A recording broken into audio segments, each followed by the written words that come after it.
មើលខ្ញុំសុំតេស្តសមត្ថភាពពុកម៉ែបងប្អូនទាំងអស់គ្នាបន្តិចមើលកម្មពីខ្សែហ្នឹងគឺຂະຫນាត12លីដូចគ្នា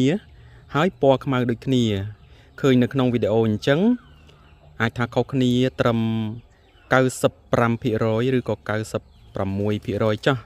តែបើឃើញនៅខាងក្រៅផ្ទាល់ភ្នែកគឺខុសគ្នា 90% បាទ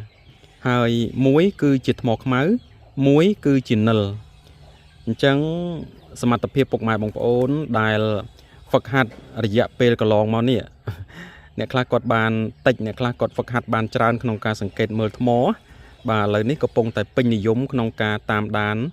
បាទមិនថាតែខ្ញុំទេពុកម៉ែបងប្អូនតាមដានជាងគ្រប់គ្នានឹងខ្ញុំជឿជាក់ណាស់ព្រោះសម័យបណ្ដាញ social media ហើយអញ្ចឹងឃើញគ្រប់តែគ្នាថានៅស្រុកខ្មែរយើងអ្នកណាខ្លះដែលធ្វើកម្មអញ្ចឹងពុកម៉ែបងប្អូនប្រកាសជាធ្លាប់តាមដានជារឿយមកហើយអញ្ចឹងអាចទាយបានទេពុកម៉ែបងប្អូនមួយណាជាថ្មខ្មៅមួយណាគឺជានិលបាទខាងចុងដៃជាថ្មខ្មៅខាងដើមដៃជានិលឬមួយក៏ខាងចុងដៃជានិលខាងដើមដៃនេះគឺជាថ្មខ្មៅពុកម៉ែបងប្អូនអាចធ្វើតេស្តសមត្ថភាពបានខ្ញុំរងចាំមើលខមមិនរបស់ពុកម៉ែបងប្អូនទាំងអស់គ្នាមួយណាត្រូវមួយណាខុសបាទអរគុណច្រើននេះខ្ញុំបង្ហាញចេះមើលទៅបាទបែបនេះហើយក៏បែបនេះបាទនេះ